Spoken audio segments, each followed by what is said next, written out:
Welcome to the TRXL podcast. I'm Evan TRXL. In recent episodes, I've been exploring the topic of leadership. I know there are a lot of leaders listening, and probably even more of you who are going to become leaders at some point. And the fact is that true leadership is, in my opinion, more important to a firm's performance than any technology, especially as we're seeing more and more important decisions being outsourced to AI for the sake of convenience. Real leadership doesn't phone it in like that. So it's my hope that you'll really tune into the message of this episode. Today, I welcome Phil Putnam. Phil is a leadership speaker, author, and former tech leader who's made it his mission to teach organizations how to truly unlock top performance from their people. His give to get approach reframes leadership around a simple yet profound truth. Employees don't work just to make their firm successful. They work to build the lives they desire. And when leaders understand and support that, it doesn't just change careers, it transforms entire lives. Today, we dig into why retaining great talent is financially smarter than replacing them, how firms can intentionally develop leaders instead of relying on chance, and why understanding generational differences is critical for navigating today's workforce.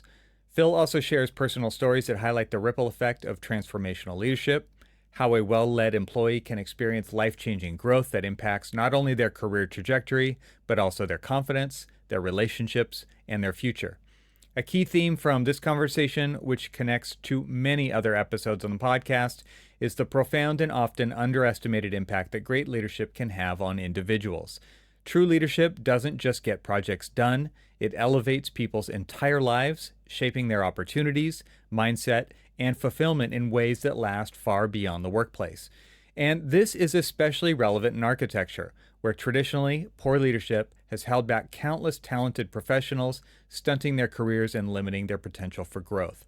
As usual, there's an extensive amount of additional information in the show notes, so be sure to check that out.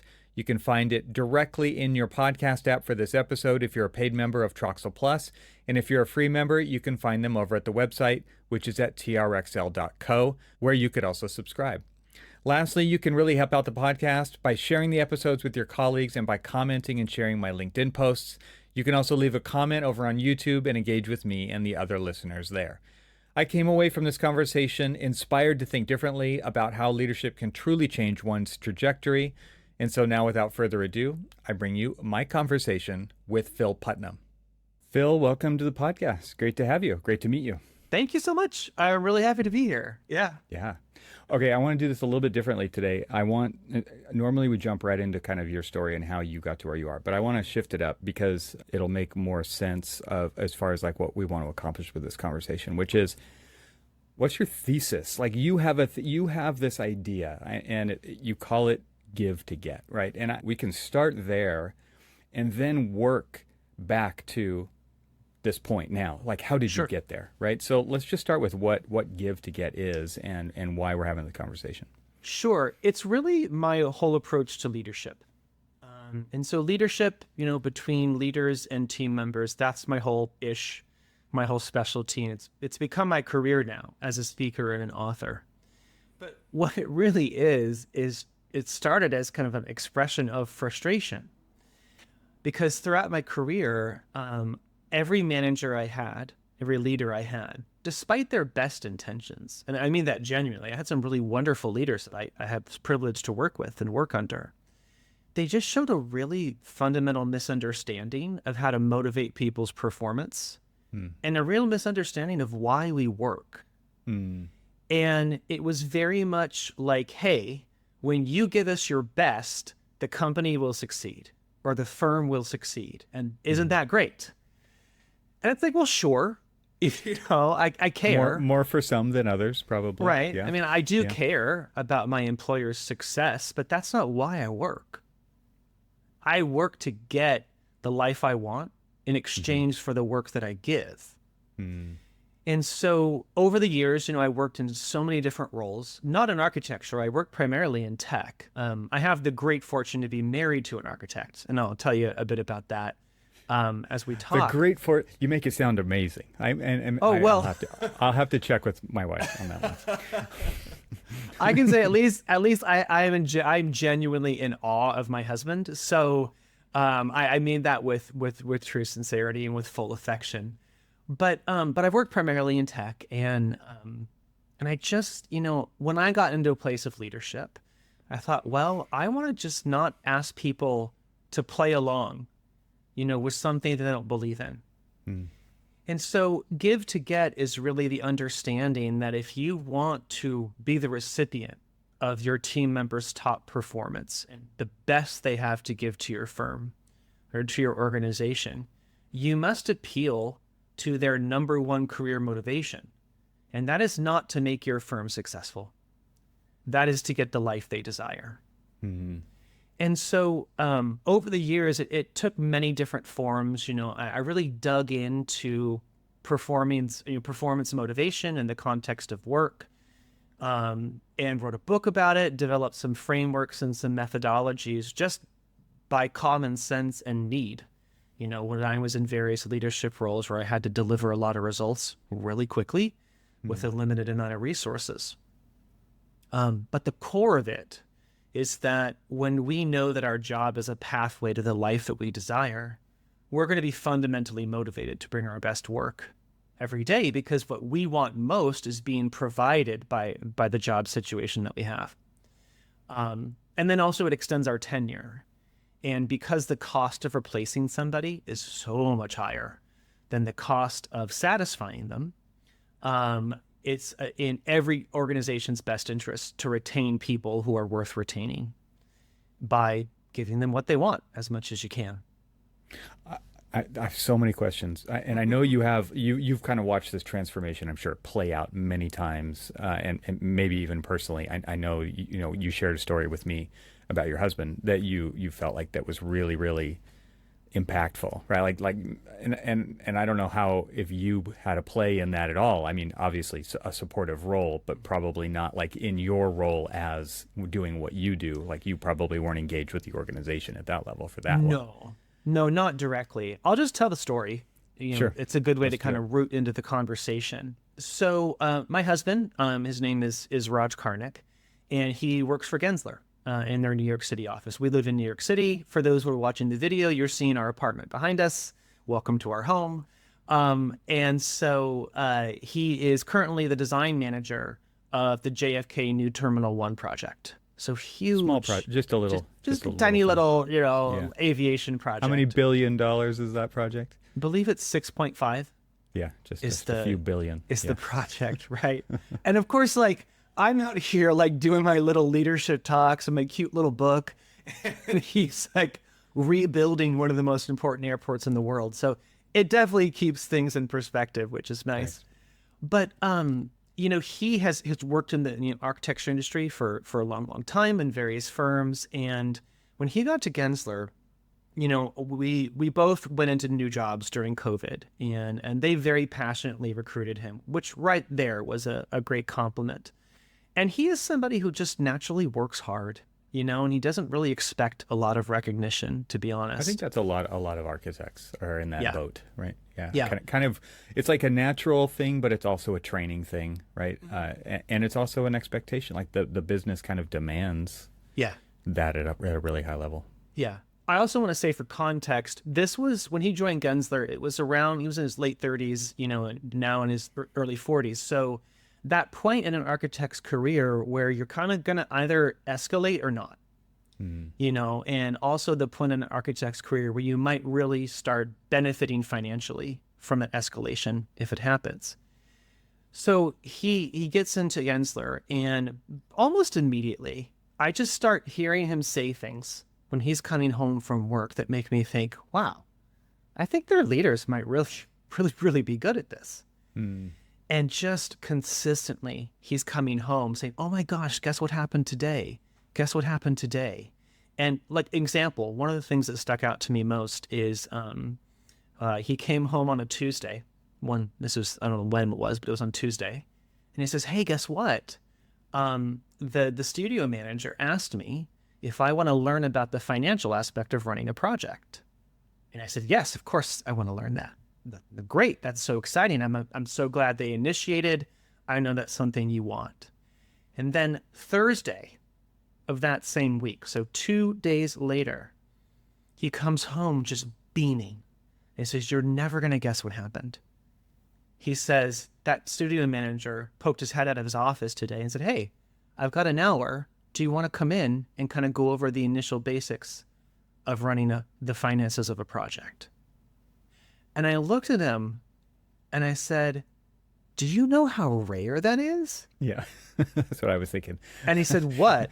And It's I like said, the rarity of asking, but then the rarity of the follow through and it happening in such a short period. I right? know. All of those things. Yeah. And he's like, "Well, what was rare about it?" And I said, "Well, first of all, it was volunteered. And then you didn't have to chase after this person for several months Right. and then get them into a beleaguered 15-minute conversation to do something they volunteered to do." Mm-hmm. And so that was a real kind of another deeper level for me of, wow, these leaders really, they are committed to developing their people and really investing in the people that they see great potential and talent in. And then not long after that, the way that Raj talks about himself started to change. And he started to say things and express levels of confidence and self-confidence and self-worth and vision for his future of his career that I honestly never knew if I would hear come out of his mouth. Mm. Now, I know what he's capable of. Like I said, I am in awe of this man, not just as a human, but also as an architect, as a professional, and as a leader. He is a remarkably gifted natural leader. And so, but I didn't know if he would ever fully see himself in that way. And it became sort of this fun game for me to sort of float different pieces of language. Like I started saying to him, "Raj, you're a star." And just kind of wondering, am I ever going to hear this come out of his mouth as a genuine expression of what he believes about himself? And I crap you not mere weeks after one of the times I said it, it came out of his mouth. And I just was so moved by the fact that the care and the expertise that his leaders at Gensler have in people leadership have actually changed his life. Mm-hmm. And then have changed our lives.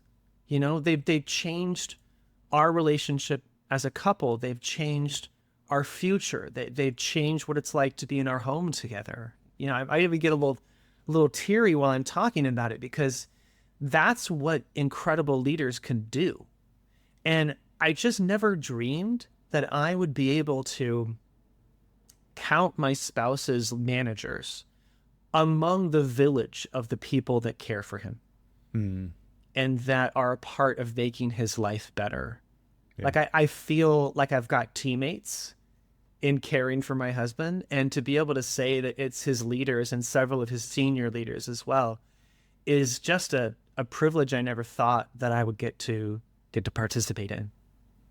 So the way that he started bringing these things home, I mean, it sounds like there was a contrast to previous experience. Is that there were? Yeah, and it's not really my place to go into those details, but I can say that, yeah, this is a definite contrast from some previous experiences. Yeah, and so like it is kind of dependent on the people and the culture and many things, right? And so it's interesting that the way you're talking about it though is like this is really an intentional thing that you have seen in the leaders. It sounds like leaders in the office in that and Gensler in New York City, and maybe it's beyond that, but it sounds like, and I bring that up just because like it is, the things that you're talking about are skills that can be learned and that can be invested in, not just by individuals, but by companies, by firms, right? And so I know that that's something that you know a lot about, and so you're starting to make the case of why it matters, right? And because I think there's this is a choice that firms have to make, and firms don't have to make it for you. You could choose to invest in yourself, and you could learn about these things, and you could learn what the benefits are to others and what they are to yourself, what leadership is and what it isn't. But I think it's just important to say that these are things that can be learned. These aren't just innate in people, right? Mm-hmm. And showing that interest, like when I was at my last firm, we actually had a group of emerging leaders that focused on learning about leadership, and we would pick who came in to speak to us from the firm to speak on different things, we would read books on leadership. We would discuss those books. We would talk about how things were being handled in the firm and what we may or may not do differently and why, and bring in people and talk through those things, because there's usually more than meets the eye, right? So anyway, I just want to bring that up because like this isn't something that happens by itself, and it's not something that happened like it probably rarely happens by accident. Like this is something that is intentionally put into place. So I'm just curious, from your point of view, like how do people actually start to make that happen? And I'm sure we could talk about additional kind of benefits of leadership and action. Sure. It really, I think it starts with a genuine belief among the most senior leaders at a firm or at a business that this is worthwhile. It really does have to be a system and an ethos by design. It becomes part of the fabric of the culture of an organization, but it also has to be part of their operations and their finances. And that's where I think a lot of these efforts derail. They think it's just a culture project. No. Culture is usually handled as a side, like a side rail, so to speak, of the actual core operations of a company. But your personnel, your people, they are essential to the core operations of your company. So you can't think about it as a cute little side project, or like something that's got an end date on it. With Gensler in specific, from my observation, from the outside, because they've been around for so long and because they're so large, they have had the time to decide, yes, we are going to be an organization that prioritizes people development. We're going to spend the money on it that it costs, and we're going to implement systems into not just the culture, but the operations of our company to make sure that this happens. So I think that's where it starts. It comes from a point of view and a genuine belief and conviction among the people who have the most power to say the benefits of truly investing in our people are undeniable, unquestionable, and they're worth the time and the money. And it's not a short-term endeavor. And so that's where it starts. The other thing is that it does cost money. It is a financial choice. But the cost of doing it is so much lower than the cost of not doing it. So of course, in any industry, but especially in architecture, money is always a really, really big issue, right? So just here are some figures. Across all industries, Forbes and Gallup have found together that the cost of replacing somebody is anywhere between 50 to 200% of their salary. That's just for an individual contributor. For a middle manager, it's 271% of their salary. And for a senior VP or then like a principal or the top shelf of a firm, it's going to be over 400%. And that is just the cost of the entire process of finding and sourcing and placing the replacement, and then getting that replacement to 1 year in the seat, and the loss of productivity as they ramp up to full speed. It does not include the cost of paying that replacement during the first year. Oh, wow.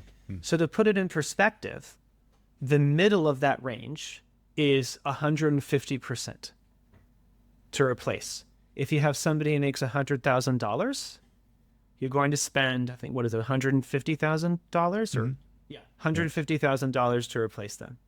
If they make $150,000, you're going to spend $225,000 to replace them. Now, if you're in a 100-person firm and you're running 15% attrition, which is remarkably low by comparison across industries right now, but let's say you're great and you're only running 15% attrition, and you need to stay at 100 people, you know how much you're spending to replace 15 people who make $150,000? You're spending I'm not good. No, I've got the numbers. Good. You're spending $3.4 million. Wow. To replace those 15 people, just to stay at neutral in your staffing plan, and almost all of that $3.4 million is unproductive cost. Yeah.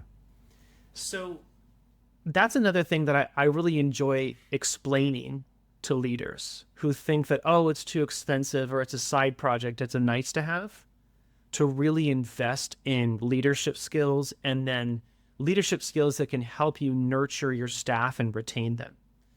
Because I don't know anybody who has $3.4 million just to throw around Yeah. on an Yeah. annual basis. Let's take a quick break from the conversation to tell you about AVAIL. Is your team struggling to find the BIM assets they need? AVAIL's content management system simplifies access to all of your firm's content in one easy-to-use platform. No matter where your files live or what type of files they are, you can easily search and access them from AVAIL. Now, designers can consistently find and reuse all types of content. So what does that mean? Well, standards compliant models and drawings are easier to create. The documentation process is less chaotic. New hires are easier to onboard. Projects are delivered faster with fewer errors. You get the idea. Visit getavail.com to try AVAIL for free and request a free demo. That's getavail.com, GETAVAIL.com. My thanks to AVAIL for supporting this episode of the TRXL podcast. And now let's get back to the conversation. It's interesting to think about it from this kind of investment strategy and like a culture strategy, which you're talking about, but and from operationals, right? Like the money side of things.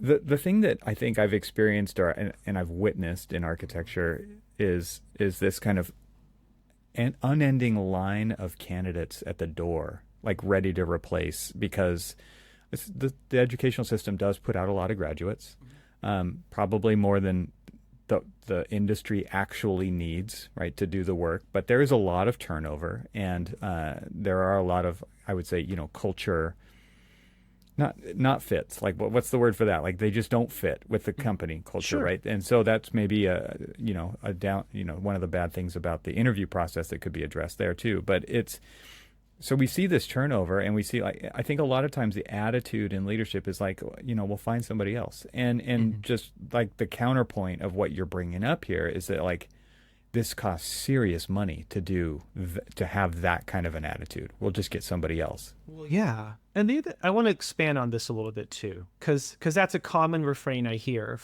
especially from senior leaders and CEOs and such who I work with or who I speak to, is that, oh, well, especially in this job market, we can just hire somebody else. It doesn't matter. Everybody should feel lucky to have a job.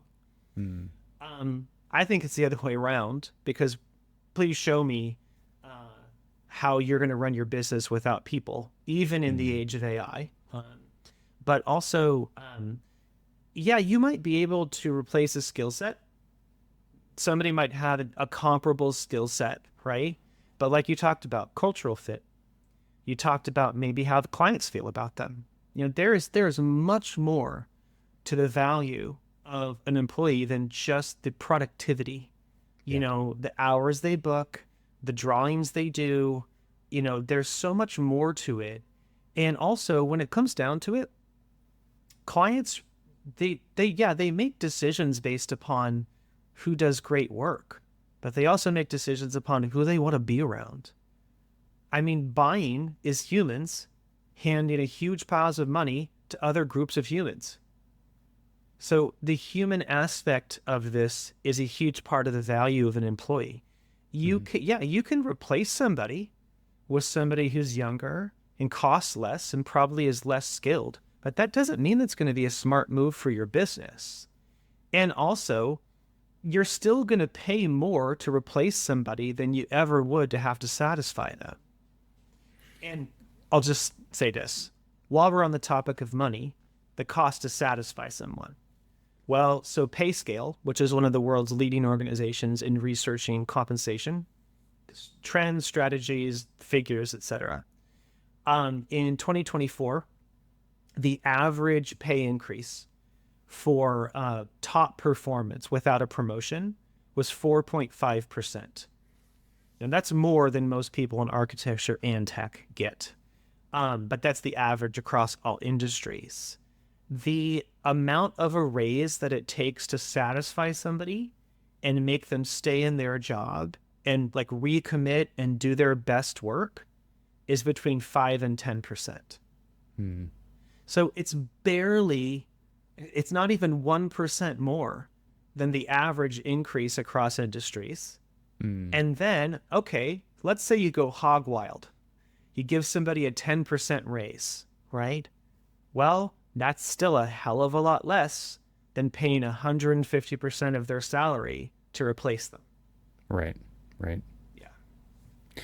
I can't remember if it was you who told me this, so forgive me if it was, but this idea of like how, and I guess it was in terms of like financial, let's just call it benefit to the company, but moving people up in position, stature, leadership, seniority is maybe more timeline based, but like the idea of it is super, super beneficial to firms to do that as quickly as possible. Is that something that I heard from you, or do you agree with that if it wasn't something I heard from you?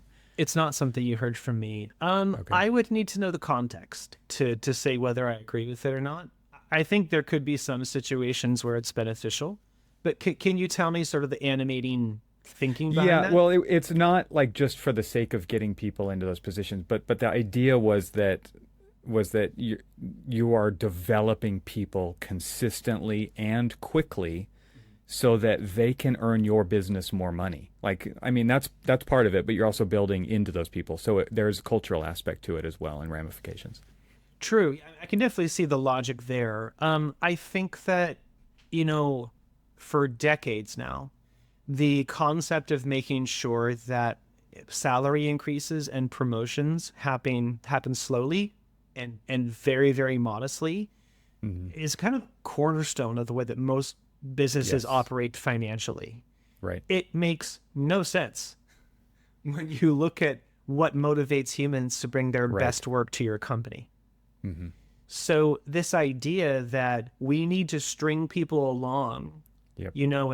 and train them, like hammer down their expectations to not expect more than a 3% raise once a year for 5 years. And then maybe you get voted to become an associate when you're Hmm. 35.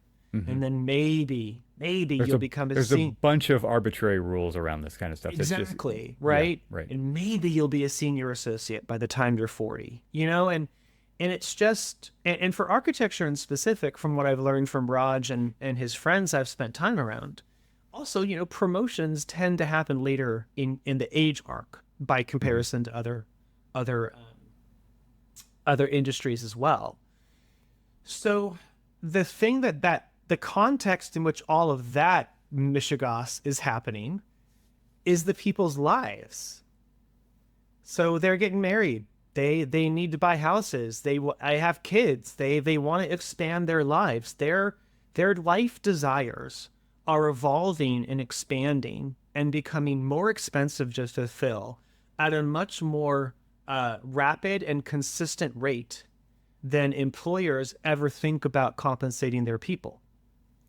And so what happens is that when a team member, especially someone who's valuable to you, realizes I cannot get the life I desire from the job I have, what do you think is going to happen? Yeah, right. Peace out. Yeah. And the reason why is that that person is not going to sit there and say to themselves, oh, you know what? I don't actually want to have a kid. That's not real. What I want to do is I want to stay working at this firm who won't help my life move forward. That's what I want to do. I actually love my boss's goals for their firm more than I love my goals for my own life. Yeah. Now, when I say it like that, of course it sounds ridiculous, but I promise you, because I've been this person, I've been this leader, that is exactly the way that leaders think when they are in that situation, whether they Hmm. are conscious of it or not. Yeah, I think it goes back to that quip that you made, which we've heard. It's a common trope, right? It's that you should be lucky that you have the job instead of the other way around, right? Goes Yeah. back to that. And this is where we kind of get into another one of my specialties, which is cross-generational leadership.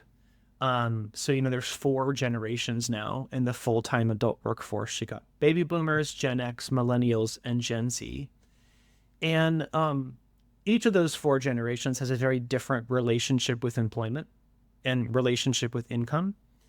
But the majority of the global workforce today is millennials and Gen Zers combined. They're currently 55% of the global workforce.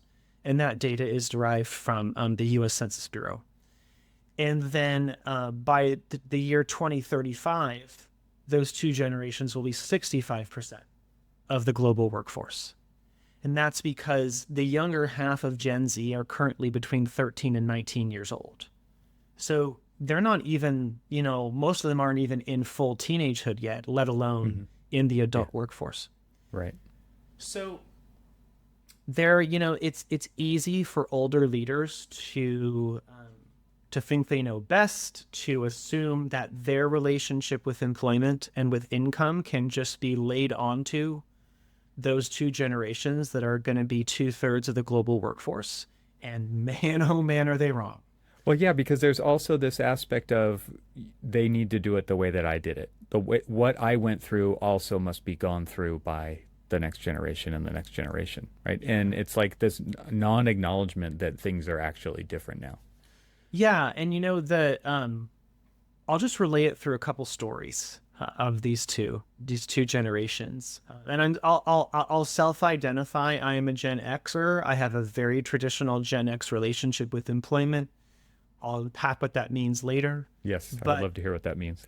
But it's a trip, let me tell you. But so I was teaching a workshop at a conference back in October of 2024.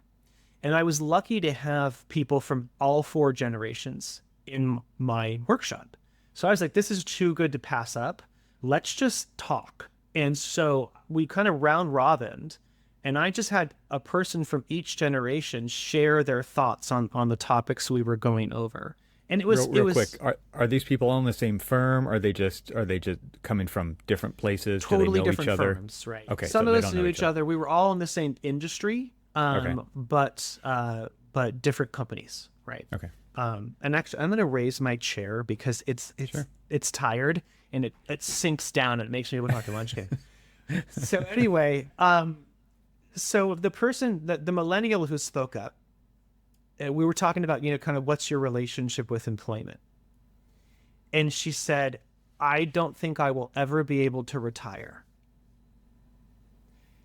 And it was honestly the first time that this possibility had ever occurred to me.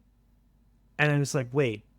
It's not your reality, right? Yeah, not my reality. Right. So I said, can you please tell me, like, specifically, what do you mean? And she said, I believe that I will never be able to stop generating fresh income.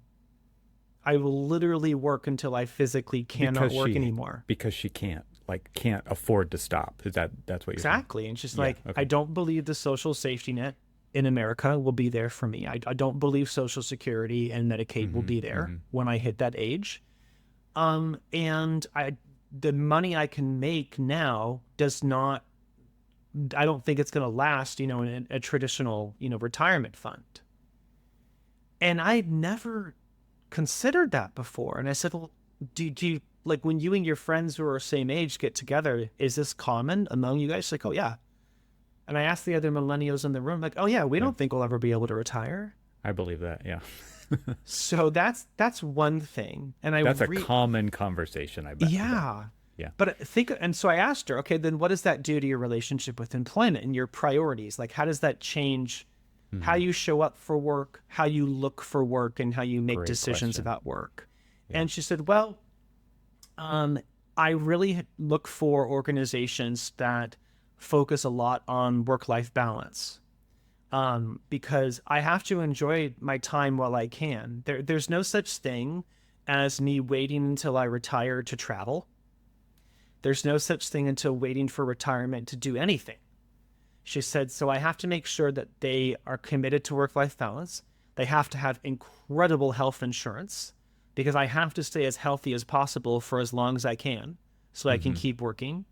And she said, I have to make sure that I enjoy life now.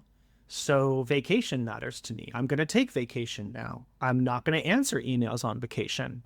If that's a problem for a boss, that's not going to be a problem I'm going to care about. Like, I have to get what I need from my life now because I don't think I'll ever stop working. That's the millennial story. Here's the Gen Zer story. I was at an architect birthday party, which actually is super fun. Okay. Not that we were like playing Legos or anything. Well, we just like at a bar in New York, and it was one of my husband's friends, and he was also a friend of mine, wonderful person, and so we're all great mixed group there. And so I got into this conversation with this brilliant 26-year-old woman about these topics because I'm so fun at parties. What's your relationship to employment? Well, how do you feel about your paycheck? Exactly, real casual stuff. So this brilliant woman named Angie, and she's a Gen Zer. And so we started talking about this stuff, and I said, well, what are your thoughts on this? And she said, I genuinely believe the earth will not outlive me. Yeah. And now I knew... this is another common conversation in that age. I knew this intellectually, but this is the first time I experienced it in person. So I said, wow, okay, so tell me what you mean. And she said, I think the earth will become uninhabitable before my natural life is over, or it will deteriorate to the point where it will shorten my life and I'll die younger than I could have otherwise. And I said, okay, well, what does that do to your thoughts about employment? And she said, it means that I don't really care if I'm 5 minutes late for your 10-minute meeting or your 10 a.m. meeting. And I don't really care if there's no errors on the Excel spreadsheet that I'm sending to you. She's like, I'm pretty much a nihilist. I'm only working to get whatever enjoyment out of life I can while I can, because who knows how long we're going to be here. And I said, is this common among, you and other people your age? She's like, yeah, most of my friends feel the same. And now because I'm predisposed to care about this stuff, so I really took all this to heart. But what I then say about this to leaders who are not open to this, who think it's just whining or entitlement or selfishness or being over dramatic, is that it doesn't really matter if you agree with them or not. Like, your approval of their fears and desires, that's not a test they need to pass. It doesn't matter to me. They're 2/3 of the global workforce. Right. And what they believe about work and life will decide how they will behave in work and life, and will decide if they're going to come work for you. And you got to be willing to ask yourself as a leader, if I spend the next 10 years alienating 2/3 of the global workforce, what's the future of my business? Is there one? Yeah. Yeah. So I think first of all, if you're a leader, you're a servant, period. If you don't want to be a servant, you don't belong in a leadership chair. Get out. You're harming people. I mean that. That is my ethos. I don't flinch on that at all. Yeah. I know there's plenty of leaders who don't think like that, and I think they're wrong. If you're a leader, you're a servant. And when leaders stand in judgment of their people's desires, they miss the truth that you cannot judge someone and serve them at the same time. You could judge someone and help them at the same time, but that's not service, that's pity. And let me tell you, pity does not motivate people's performance. Right. So it really is the responsibility of the leaders to take their people's perspectives and needs seriously. And then also look honestly at the financial impact of not doing so. Yeah. I'm genuinely mystified, honestly, that I talk about this business case on the cost of replacement versus the cost of satisfaction incessantly. It's literally my business to do so. And I am stunned at how consistently people just don't care. And coming from the tech world, the absolute obsession among leaders in the tech world is profitability. You're trying to get your company to profitability so it can get more money from your venture capital fund, or it can go public, or it can whatever your goal is, you need to achieve profitability. And what mystifies me that leaders don't care about the cost of replacing people is because profit is revenue minus cost. Yeah, directly applies to the bottom line. Yeah. And if you're willingly incurring millions of dollars of unnecessary cost every year, you are willingly adding obstacles to your path to profitability. Why more leaders don't care about this, I have no explanation for, at least not a logical one. Let's take a short break from the conversation to invite you to join the most influential technology leaders in the AEC industry at Confluence. Composed of in-person events and a podcast co-hosted by yours truly, Confluence is designed to foster conversations between AEC firms and technology companies so they can learn, share, and engage with each other to support industry innovation. Software company AVAIL, which creates content management solutions for the AEC industry, started hosting Confluence events in 2019 to understand what firms are needing, wanting, and thinking around technology. To learn more about Confluence, explore upcoming events, and listen to podcast episodes, go to confluence.getavail.com. My thanks to Confluence for supporting this episode of the TRXL podcast. And now, let's get back to the conversation. Yeah, I mean, can you talk about kind of maybe the how? I mean, you've laid out the why it matters, and let's just keep it kind of broad. I think is it how do people start to? You talked about becoming basically a servant leader, right? And the idea of what leadership is. One of my favorite kind of frameworks of leadership is that it's a burden. Like a lot of people aspire to be leaders. They aspire to be leaders because of perception and maybe pay or this or that. But it's not like that. That to me is for the wrong reasons. Like it doesn't align with what you were just saying about service-based leadership. And leadership, it is difficult, and it's. I think more people aspire to it than should. I guess is the way that I'm trying to say, right? Because it's not. If you frame it that leadership is a burden, I don't mean that it's a challenge. Like it is a difficult job, and it takes a specific skill set, and you can do harm in it if you don't think about it like that, or you don't have that skill set, or you haven't developed that skill set yet.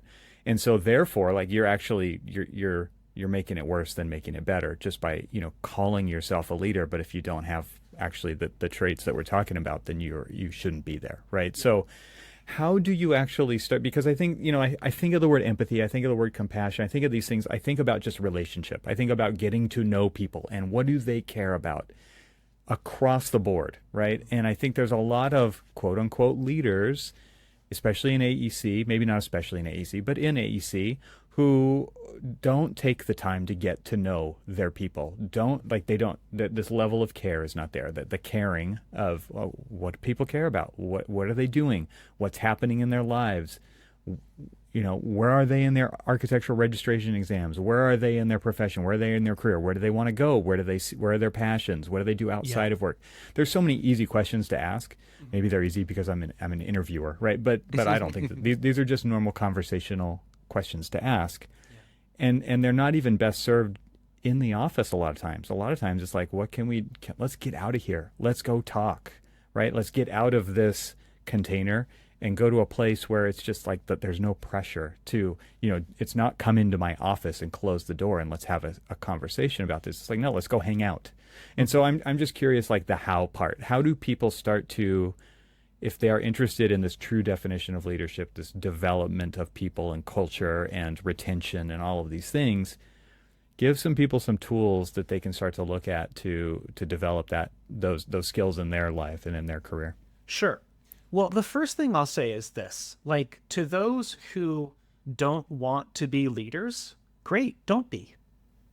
Yeah. You have absolute permission to spend your entire career as a non-leader and be as happy as possible, right? So I think one of the biggest disservices that the world has done to all professionals is the narrative that if you're not in management by X age, you're deficient. There's something wrong with you. Yeah. And thankfully, I see that lie starting to get exposed and get weakened, in many industries. It's still pretty strong, but the thing that I think is first, everybody has the absolute right to ask themselves, do I want to care for other people? Is that what I want to do when I go to work every day? Do I want to facilitate the success of others? Or am I more interested in just doing what I need to do and reaping the benefits? Saying yes to either of those things is great, as long as you're being honest with yourself. And so I think that's the first thing I want to say, is to anybody who doesn't actually have a genuine desire to facilitate the success of other people and to drive business results through people's behavior, you don't have to be a leader.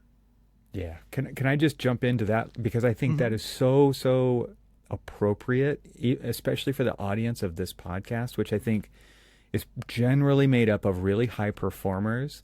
And it's a really tough transition to go from working in really technical architectural, it's like technology, architecture, like the overlap of that is probably pretty much where everybody who's listening to this podcast sits.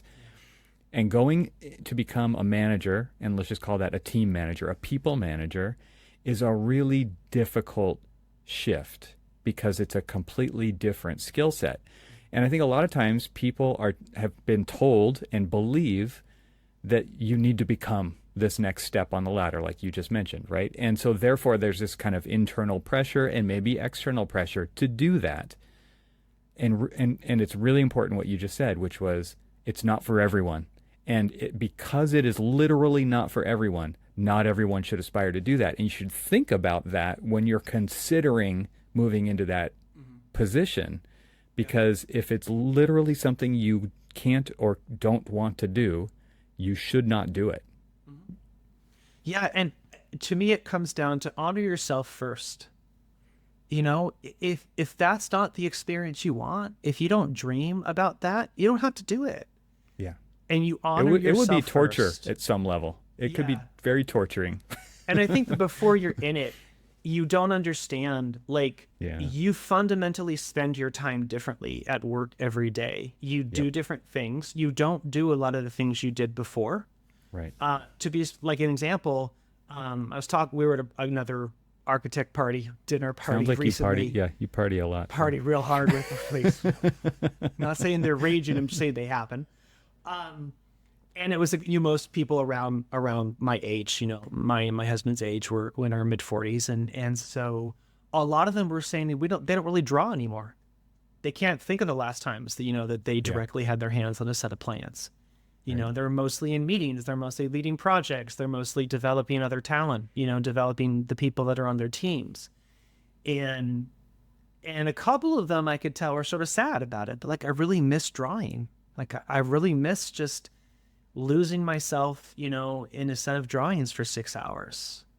One of them even said they miss overnighters every once in a while, all-nighters. And I can relate to that, honestly. But that's the first thing. If you don't want the actual reality of facilitating other people's success, you don't have to do it. And it's going to be better for everybody, especially yourself, if you don't. If you do want it and you think, I could actually be good at this, I think it starts with curiosity, honestly. Because again, your job as a leader, when you become a leader, your job is to deliver the success of your team members to your business as a whole. That's your job. And so in order to do that, you have to understand what each of the people who you serve as a leader, what each of them are trying to get in exchange for the work that they give. This is the give to get thing that we started with. Yep. So you can actually understand, first of all, do you actually have a chance of getting their top performance? Is it possible for them to get what they want from this job? And if it is, what levers do you pull on to make sure that happens? And so I was in this position. I'm getting to the how that you asked about. I was in this position when I first became a leader. And like most leaders, especially in tech, you got to produce a really large result in a really short amount of time with a really limited amount of resources. And so I just common sensed it one day. And I asked myself, okay, well, what's the best way to get someone to give me what I want? Well, it's to give them what they want. And what's the best way to find out what someone wants? You ask them. You ask them. Yeah, it's actually very simple. But you have to be curious enough.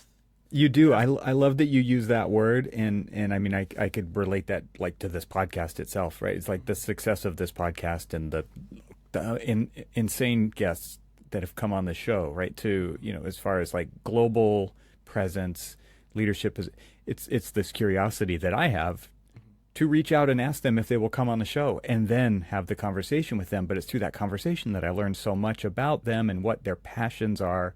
Why does this matter? Why do they do what they do? I mean, this is a framework that anybody is free to copy, right? Like it's not, there's no trademark here. This is literally the thing. And at the same time, I think a lot of people, and maybe I'm curious if you see this, but a big mistake that a lot of leaders or managers make is that they just assume that what motivates others is the same thing that motivates them.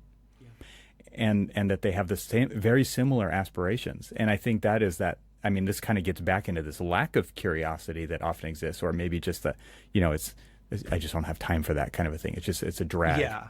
Ooh, this is a good place to go back to explaining the Gen X relationship with employment. All right. You want to do that? Yep, let's do it. Okay. So, Gen Xers on the whole were raised by parents who were baby boomers. So we got to back up to baby boomers a little bit. A baby boomer's relationship with employment in general, I acknowledge I'm generalizing here, is really based around loyalty, right? They are loyal to their employer even when they hate them with the fires of hell, you know, because sticking with an organization or a group of people, including through the hard times, is a mark of good character. It's a character value for that generation. And it's not hard to understand why.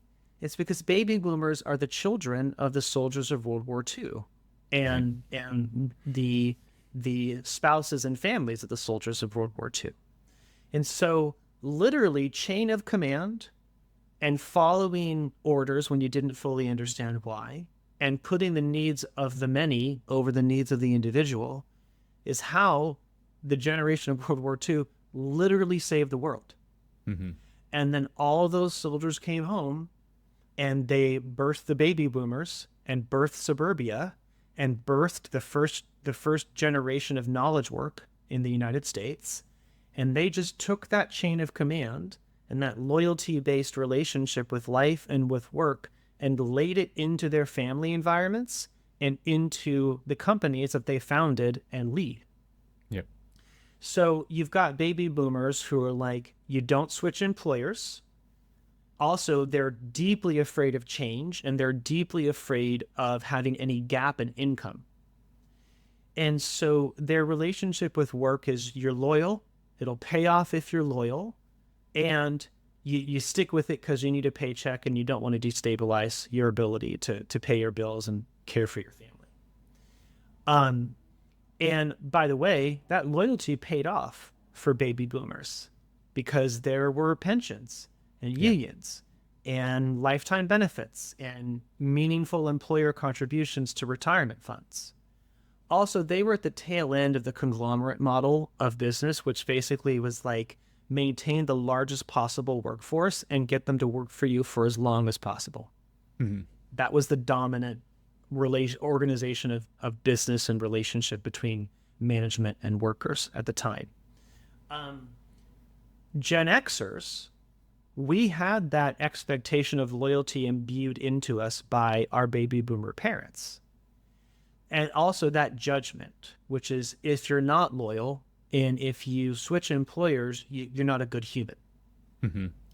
So the Gen Xers' relationship with employment in general is we are the most devoted. We're super loyal to organizations for around 20 years. And then there's usually a moment of disillusionment. You get laid off, whatever, something happens, the curtain gets pulled off your eyes, and you realize that loyalty was always one-sided.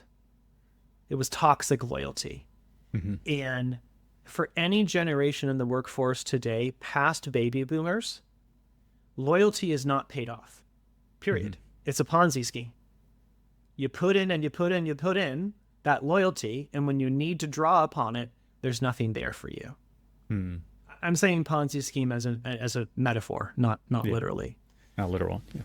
So what happens with Gen Xers is we are the most committed, most reliable employees. Also, we believe that up to a certain point, up to a point of disillusionment, like we're super committed and then we have our moment of disillusionment. We realize employment is a game, and then who knows what's going to happen. Right? Up until our moment of disillusionment, if you ask us, why don't you have what you want in your life yet? We will most likely tell you, because I haven't worked hard enough. You know?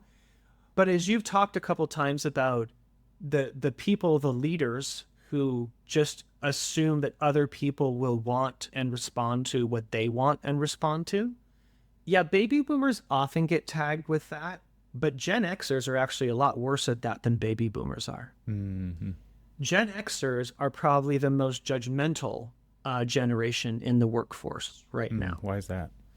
Because we are driven by excellence and by recognition.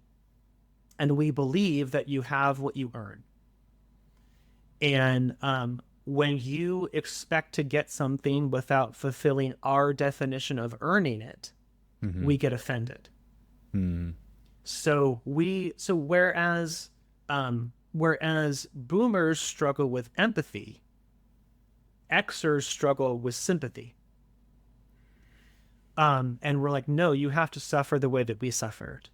Why do you expect things you haven't earned yet? It's the classic model of a conversation when a millennial or a Gen Z employee goes to their Gen X boss and says, I need a bigger raise and I need them more frequently because I can't pay my bills. And the Xer is like, well, you don't just get a raise because you asked for one. And it's not my fault that you need one. That's the fault of the market.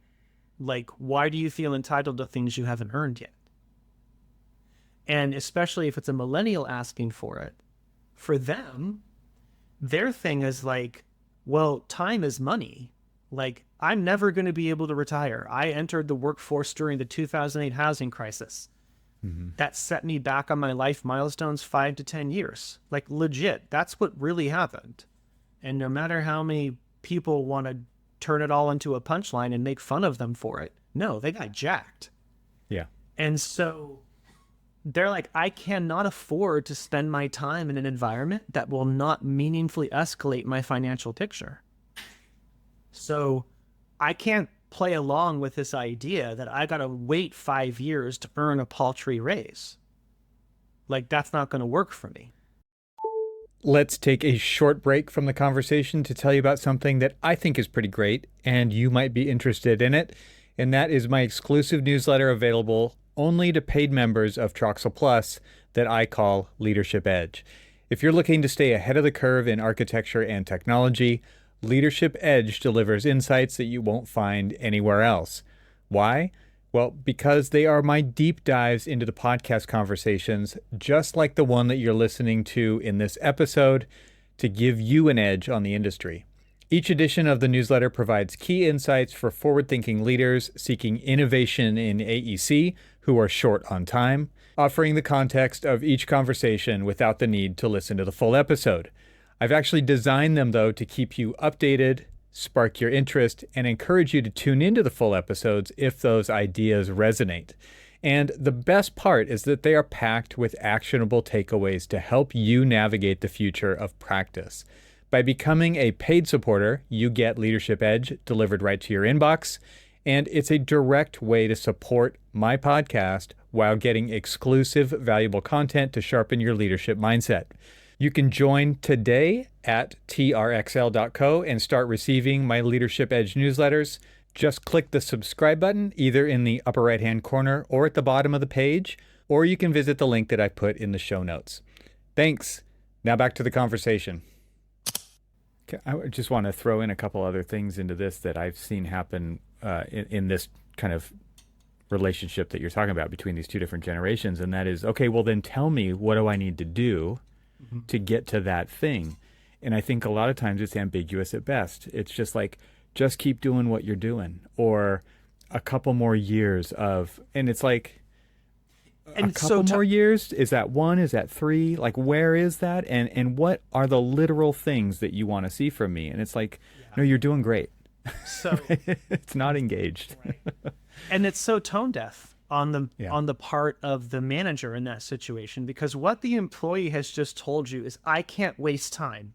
Yep. And your response is, just wait longer. Just wait a little longer. Just wait a little longer. Line. If I'm not back in 5 minutes, just wait a little Exactly. longer. Right? Do it the way I did it, because it's the way that I did it, Right. and it worked out for me. And so, but now going back to your question of what do you do about it, right? The curiosity is critical, but this is what I did. So I had to hire a couple people on my team, and I was also inheriting a team member who was there before I joined this company. So I just thought, well, I'm going to find out what they want. And I'm going to talk to them like a human. And most importantly, I am not going to ask them to pretend like they will ever love this company's goals more than they love what they're trying to get in exchange for the work that they give. Let's just give up on that whole farce. And so whether I was interviewing a job candidate or talking with my employee that I was inheriting, I would say, hey, as much as you feel comfortable, this is fully voluntary, but if you just want to accept, let's just set aside the job for a second. And would you tell me about the life that you're trying to build? Tell me about the life you desire for yourself and your loved ones. And then I'm going to honestly tell you if you can get it here. Because if you can, that's party time. Yeah. I'm going to get everything I need from you every day. Everybody wins. Yeah. Yeah, with a minimal amount of friction, and you're going to get what you need for your life. But if you can't, you're going to eventually realize it. If you haven't already, you're probably not going to tell me when that happens. And why should you? It puts you at risk, it makes you vulnerable as an employee. And then you're going to go, look for another job somewhere else, and you're going to leave and get what you need. Another organization is going to benefit from your brilliance, and my company's going to have to pay the cost of replacing you. Everybody loses. And so I think that the tactics are important. And I created a framework for it, and I'll talk you through it in a second. But I do think the intention matters greatly. A leader has to believe that, or they have to accept the fact that an employee's number one career goal is to get the life they want. And any concern for their employer's success is a second place motivation at best. And then they have to be willing to be honest with that employee and honestly assess the likelihood of them getting that life from their current job situation. Because if they can't get it, it's going to end anyway. And the best thing you can do in that situation, if they can't get the life they want, is tell them and say, hey, I don't want to waste your time. Just human to human. The worst thing I can do to you is occupy your time when you can't get what you want most here. Yeah. Before we get to your framework, I mean, so is it critical, ideal, I should say, that this actually happens during the interview process then, so that you're literally not wasting that time? I mean, let's just say I'm going to be hiring somebody, right, to do this thing. Is that when you bring this up? It seems like it's too late after you hire them, although it's probably never too late to start these conversations. But I'm just saying, it's not ideal at that point. Sure. Never too late. But yes, I do it in every single job interview. I do. Whether I'm the hiring manager or not, because, now all interviews are by committee. But yeah, I do it in every single job interview. And it's really essential because it's part of me also knowing, am I going to be able to, is this a smart hire? And the way that hiring happens to me is so silly these days, because 96% of the effort is spent on establishing capability fit. 4 to 5% of the time is spent establishing cultural fit, and no time is dedicated to establishing desire fit, which is really the true engine of whether this person's going to perform the way you need them to or not. And whether they're going to be there a year from now, or if you're going to be going through this process again. And just going back to the math, if it takes more than a year's worth of someone's salary to hire them, It means you need them to be there at least 2 years or more for you to break even on the investment of hiring them and paying them. You won't make money on that hire until probably after 2 years have passed. But if your leadership skills are so poor that you can't keep people around for 2 years, you're literally losing money. You're literally have a financial operation designed to fail. So that's the larger context there. Yeah. Yeah. No, I appreciate you bringing all that up. I mean, there's so many things to kind of, it's great to reassess the way we do things all the time. And I think a lot of times we just accept the way that, the hiring process is what the hiring process is. It's this checklist that HR gave me if you work in a larger company, or it's you're at the mercy of the committee and what the committee asks. I think it's super important that you bring it up even when you're not the hiring manager, to make it part of the conversation so that everybody in the room is aware of what the answers are, right? Because, and then it's like, well, why does that matter? You can have that conversation with everybody in the room why that matters. Yeah. And my favorite question, like when I'm in a position of being a consultant on a hiring decision, the most effective question I've found to ask is, explain to me what basis you have for expecting this person to perform well. That's all that matters, right? Tell me, what have you learned about this person and what they want that says what we have to give them will bring their best performance out of them? Because that's how we're going to get our money's worth. And oftentimes people don't have an answer for that. They're like, well, they meet the job description requirements. I'm like, well, that tells us that they can perform the function that we need from them. That tells us nothing about whether we can actually motivate them to give us that performance. Yeah. Interesting. And that's what matters in a hire. That's what matters in a team member. It's not if they can do the job. It's if they want to do the job. And this is another really important thing I really need leaders to hear and embrace, is that the paycheck's not magic, guys and gals. Like, the pay is a commodity. It's not a differentiator. Now, the amount of pay may be a differentiator, although in today's market, there is rarely, pay that is genuinely motivating, especially in architecture.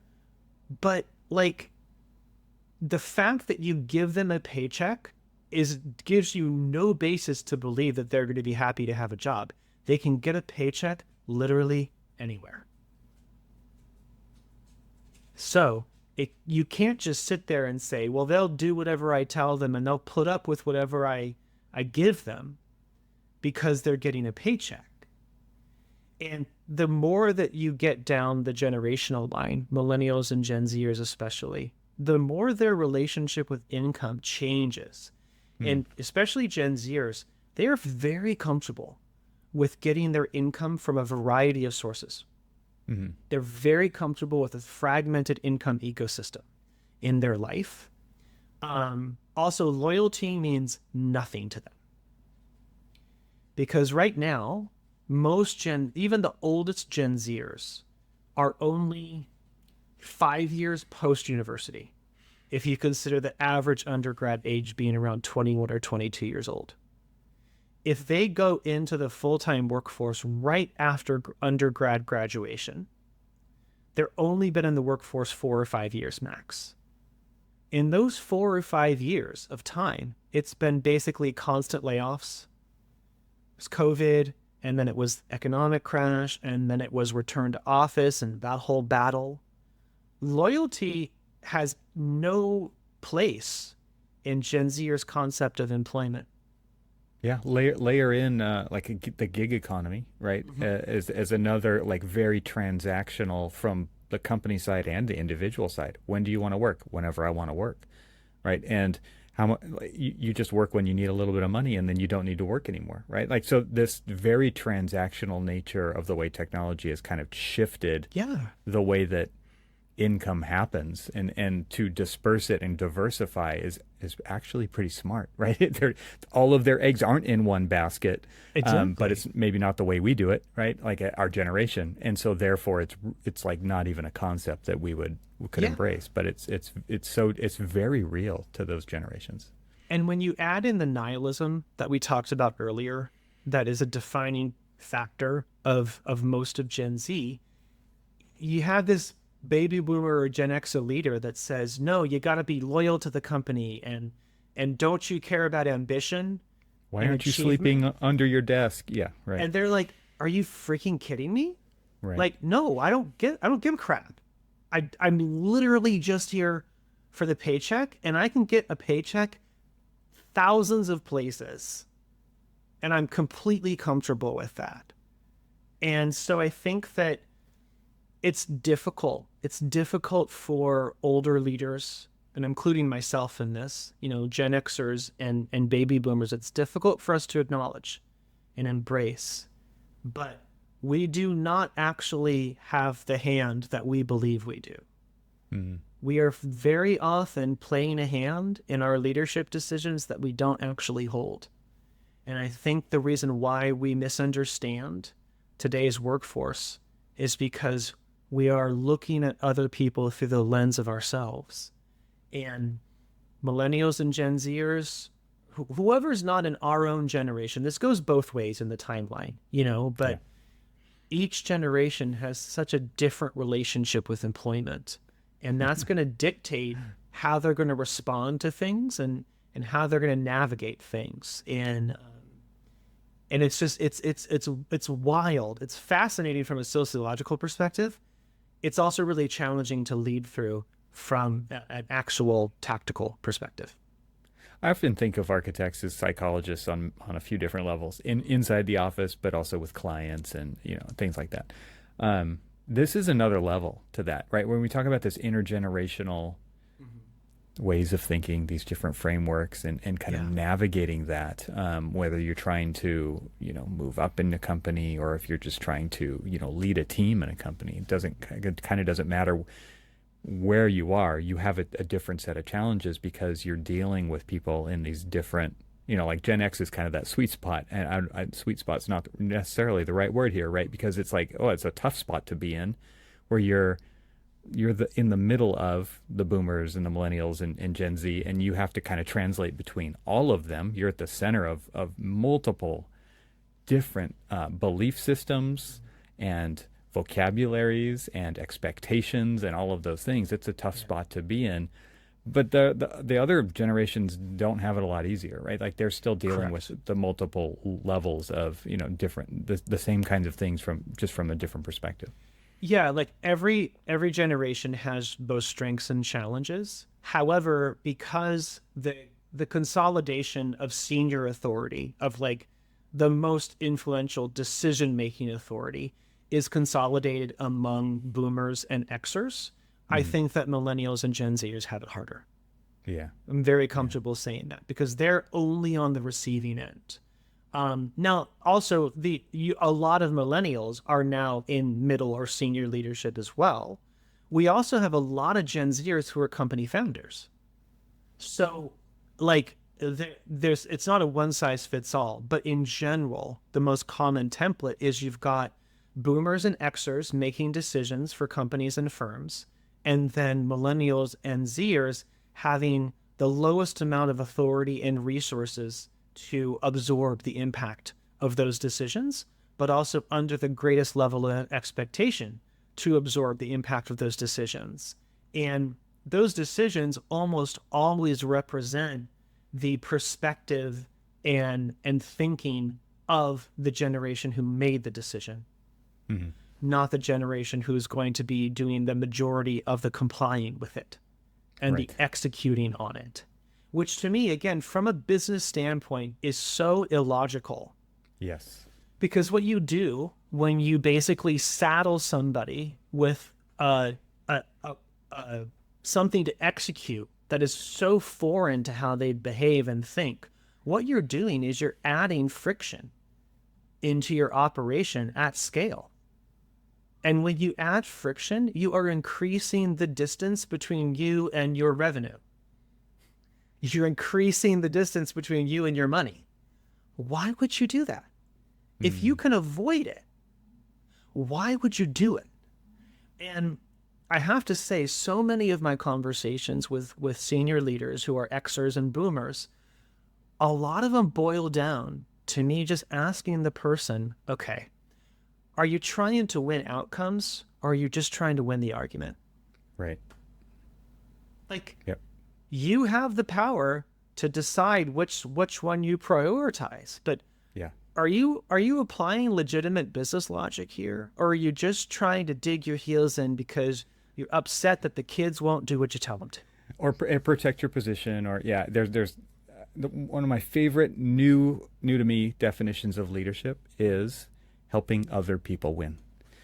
And I think that is a super straight to the point and fresh take on the actual goal of leadership. Well, yeah. And so I think we got to talk a little bit about AI here because we're breathing. But AI does always come up in this conversation because there's always somebody, who thinks they're the smart person in the class. And like, what about AI? Why do I have to worry about people? Aren't people going to get replaced by machines? And I always pull out this little chestnut, which is Deloitte has found that still today, more than 80% of all corporate assets in the US are created by humans. And so what that tells us is that even if there is a future where the majority of business results are created by AI rather than by humans, that's not today. And we all have to go to work today, and we have to lead today and take care of our people today and generate business growth today. And so another thing I call leaders to be honest with themselves about is how much of your fixation on AI is just really nursing a fantasy of having machines free you from the difficulties of leading humans. Yeah, the burden of leadership. And I think that when people start to get honest with themselves about it, they realize, oh yeah, I am holding back on things I know that I need to do, lessons I need to learn, changes I need to make on how I behave as a leader. Because I've got this fantasy, I'm believing that someday X number of my staff will be replaced by machines. Well, that might be true. Why wouldn't it be you? Right? in that equation. Right? That might be true, but that's not going to be for a while, even if it does happen. Yeah. And the other thing that I always call out is this.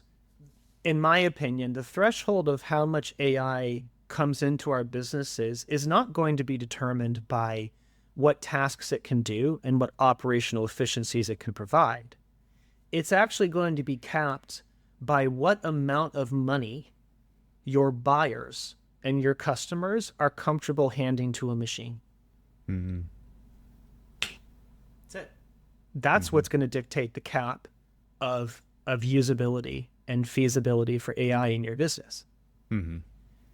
So now we know that we've been working with AI in our lives in ways we weren't aware of for a long time, but now people know. Now it's common knowledge. And there are studies that show that customer satisfaction and even just task completion, interaction completion in a customer service interaction, when the customer is aware of the fact that they're interacting with an AI chatbot or an agent, like a phone agent, it craters. I mean, we're talking like from the high 80s to 14%. That's really interesting. I've heard a story that, or a report that kind of talks about the opposite, and they used it for communication between patients and doctors. And I think a lot of times in the medical record system, right, doctors write, that's where all of your messages to and from your doctor go through. And so there's like an incentive to be brief, right? Because time is, that's what doctors are doing. They're like, I need to get into this thing. It's like very short answers. They implemented AI and they did the big study, over tens of thousands of people.